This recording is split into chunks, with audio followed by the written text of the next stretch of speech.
científico. ¿Y cómo le denomina matar a 200 niños? Bueno, es una conducta que me salió, vuelvo y repito, don John, yo no soy científico, no puedo yo acusarme yo mismo, yo no puedo acusarme yo mismo, pero nunca enterré yo ninguna víctima, nunca enterré.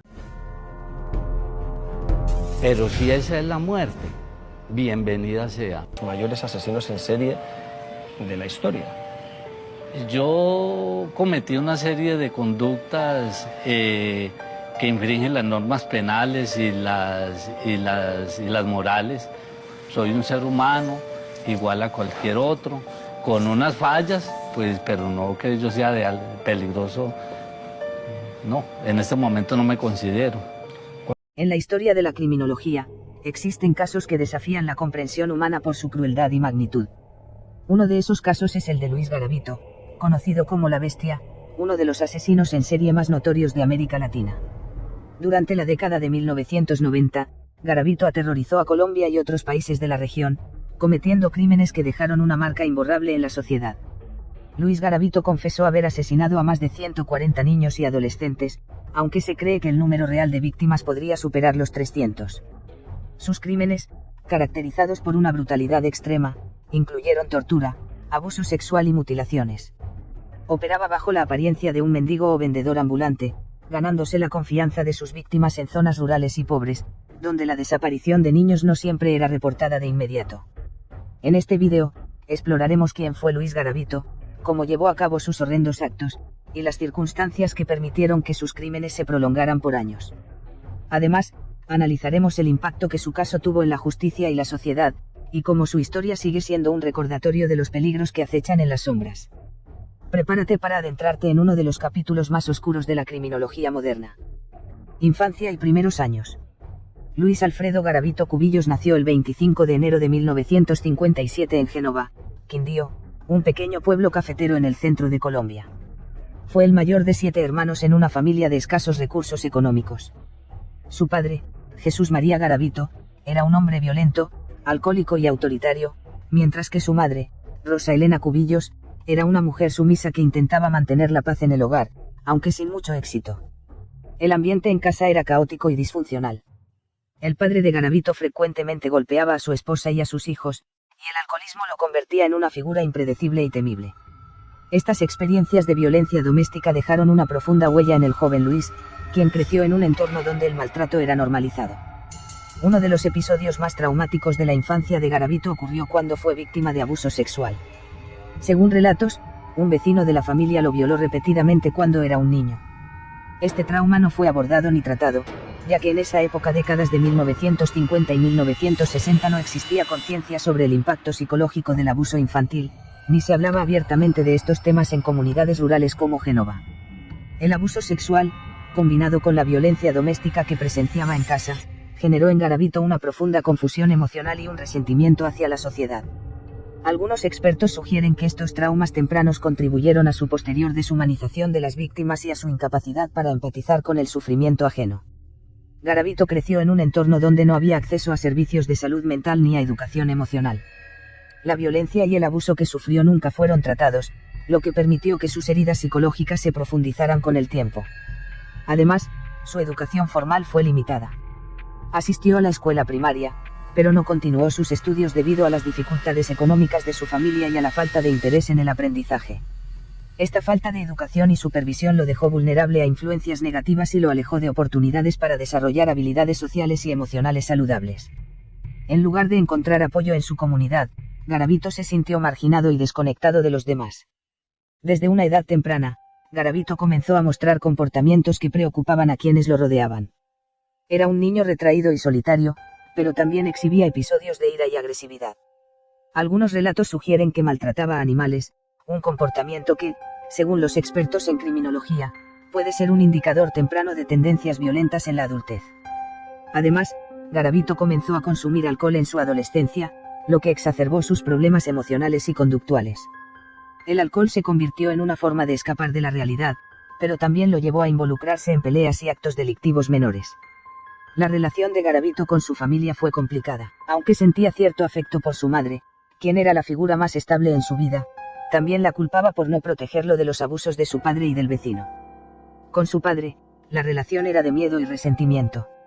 Garavito creció odiando la figura paterna, pero, irónicamente, terminó reproduciendo algunos de sus comportamientos violentos en la adultez. Con sus hermanos, la relación era distante. Garavito no se sentía parte de la familia y, con el tiempo, se distanció de ellos, tanto física como emocionalmente. Al llegar a la adultez, Garavito intentó llevar una vida normal, trabajó en varios oficios, como vendedor ambulante, obrero y hasta se desempeñó como payaso en eventos infantiles, un hecho que resulta macabro a la luz de sus crímenes posteriores. Sin embargo, nunca logró estabilidad laboral o emocional, y su vida estuvo marcada por el fracaso y la frustración. El consumo excesivo de alcohol se convirtió en una constante, lo que exacerbó su agresividad y lo llevó a involucrarse en peleas y actos delictivos menores. También comenzó a frecuentar zonas marginales, donde se relacionaba con personas que compartían su estilo de vida desordenado y violento. En su comunidad, se le acusó de abusar sexualmente de menores, pero estos casos nunca fueron debidamente investigados o llevados a la justicia. Esto permitió que Garavito continuara operando en la impunidad, alimentando su sensación de invulnerabilidad. Además, Garavito desarrolló una habilidad para manipular a las personas. Usaba su carisma y su apariencia inofensiva para ganarse la confianza de otros, una táctica que más tarde perfeccionaría para atraer a sus víctimas. Selección de víctimas. Garavito no elegía a sus víctimas al azar. Su proceso de selección era cuidadoso y estratégico, enfocándose en aquellos que consideraba más vulnerables y menos propensos a ser buscados de inmediato. Estos son algunos aspectos clave de cómo seleccionaba a sus víctimas. Sus víctimas principales eran niños y adolescentes entre 8 y 16 años, en su mayoría de sexo masculino, aunque también hubo casos de niñas. Eran chicos de familias pobres, que vivían en zonas rurales o marginales, donde la supervisión parental era escasa. Una de las habilidades más notorias de Garavito era su capacidad para manipular y ganarse la confianza de sus víctimas y sus familias. Usaba tácticas psicológicas y se adaptaba a diferentes roles para parecer inofensivo o incluso benévolo. Algunas de sus estrategias incluían: Garavito adoptaba diversas identidades para acercarse a sus víctimas. Se hacía pasar por mendigo, vendedor ambulante, predicador religioso o incluso payaso. Estos roles le permitían pasar desapercibido y generar confianza. Ofrecía a los niños dinero, juguetes, comida o la promesa de trabajo. En una época y en regiones donde la pobreza era extrema, estos ofrecimientos eran muy tentadores. Los crímenes. Una vez que Garavito lograba atraer a sus víctimas a un lugar aislado, llevaba a cabo sus crímenes con una frialdad y crueldad escalofriantes. Su proceso seguía un patrón recurrente: llevaba a las víctimas a zonas boscosas, descampados o áreas rurales alejadas, donde no serían escuchadas ni vistas. En muchos casos, Garavito drogaba a sus víctimas con alcohol o sustancias sedantes para incapacitarlas y evitar que opusieran resistencia. Una vez que la víctima estaba indefensa, abusaba sexualmente de ella. Este era uno de los componentes principales de sus crímenes, y reflejaba su obsesión y perversión. Después del abuso, Garavito asesinaba a sus víctimas. Los métodos variaban, pero incluían estrangularlas, apuñalarlas o golpearlas hasta la muerte. En muchos casos, Garavito torturaba y mutilaba a sus víctimas antes o después de matarlas. Estas mutilaciones incluían cortes en el cuello, extracción de órganos o desmembramientos. Algunos expertos creen que estas acciones reflejaban un profundo sadismo y un deseo de dominación total sobre sus víctimas. Garavito era extremadamente cuidadoso para evitar dejar rastros que pudieran llevarlo a ser capturado. Sus métodos para ocultar evidencias incluían: después de asesinar a sus víctimas, Garavito enterraba los cuerpos en fosas poco profundas en zonas boscosas o rurales. A veces, cubría los cuerpos con hojas, ramas o tierra para dificultar su descubrimiento. Garavito no operaba en una sola región. Viajaba constantemente por diferentes zonas de Colombia, e incluso a otros países como Ecuador y Venezuela. Esto le permitía evitar llamar la atención y dificultaba que las autoridades conectaran los crímenes. En algunos casos, Garavito quemaba la ropa o pertenencias de las víctimas para eliminar evidencias que pudieran vincularlo con los crímenes. Cronología de crímenes confirmados. Los crímenes de Garavito se extendieron a lo largo de la década de 1990, principalmente entre 1992 y 1999. A continuación, te presento algunos casos confirmados y cómo se relacionan con su patrón criminal. Primera víctima: Juan Carlos Sánchez. Edad: 11 años. Fecha: 1992 aproximadamente. Lugar: Pereira, Risaralda. Juan Carlos fue una de las primeras víctimas confirmadas de Garavito. Fue atraído con la promesa de trabajo y luego asesinado en una zona rural. Su cuerpo fue encontrado en una fosa común años después, durante las confesiones de Garavito. Segunda víctima. Edison Rojas. Edad, 12 años. Fecha, 1995. Lugar, Espinal, Tolima. Edison fue una de las víctimas cuyos restos fueron identificados gracias a las confesiones de Garavito. Fue atraído con la promesa de un trabajo temporal y luego asesinado en una zona boscosa. Víctima, Carlos Alberto García. Edad, 14 años. Fecha, 1996. Lugar, Buga, Valle del Cauca. Carlos fue reportado como desaparecido después de salir de su casa para buscar trabajo. Su cuerpo fue encontrado en una fosa común durante las investigaciones posteriores a la captura de Garavito. Tercera víctima. Juan Jairo Velázquez. Edad, 10 años. Fecha, 1997. Lugar, Tunja, Boyacá. Juan Jairo fue una de las víctimas más jóvenes de Garavito. Fue atraído con la promesa de regalos y luego asesinado en una zona rural. Su cuerpo fue identificado gracias a las confesiones de Garavito. Cuarta víctima. Luis Fernando Gómez. Edad, 13 años. Fecha, 1998. Lugar, Villavicencio, Meta. Luis Fernando fue reportado como desaparecido después de salir de su casa para jugar con amigos. Su cuerpo fue encontrado en una fosa común durante las investigaciones. Quinta víctima. Óscar Mauricio López. Edad, 15 años. Fecha, 1999. Lugar, Villavicencio, Meta. Óscar fue una de las últimas víctimas confirmadas de Garavito. Su cuerpo fue encontrado en una fosa común poco después de la captura de Garavito.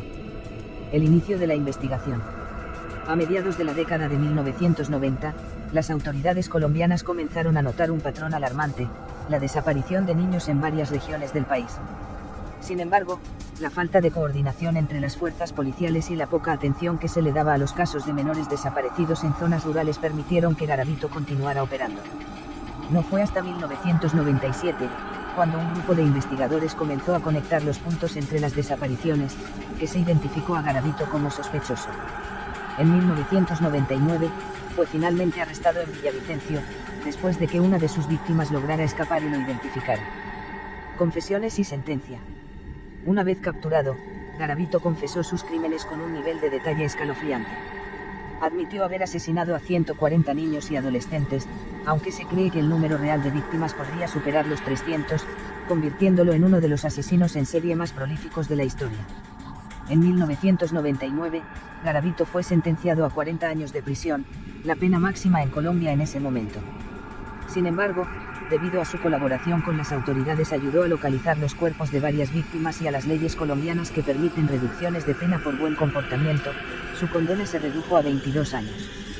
Esto generó una enorme controversia y rechazo por parte de las familias de las víctimas y la sociedad en general.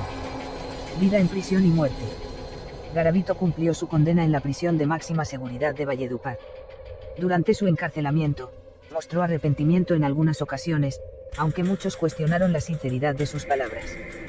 También se convirtió en un objeto de estudio para psicólogos y criminólogos, quienes intentaron entender las motivaciones detrás de sus crímenes. El 12 de octubre de 2023, Luis Garavito falleció en prisión a los 66 años debido a complicaciones de salud, incluyendo cáncer de próstata.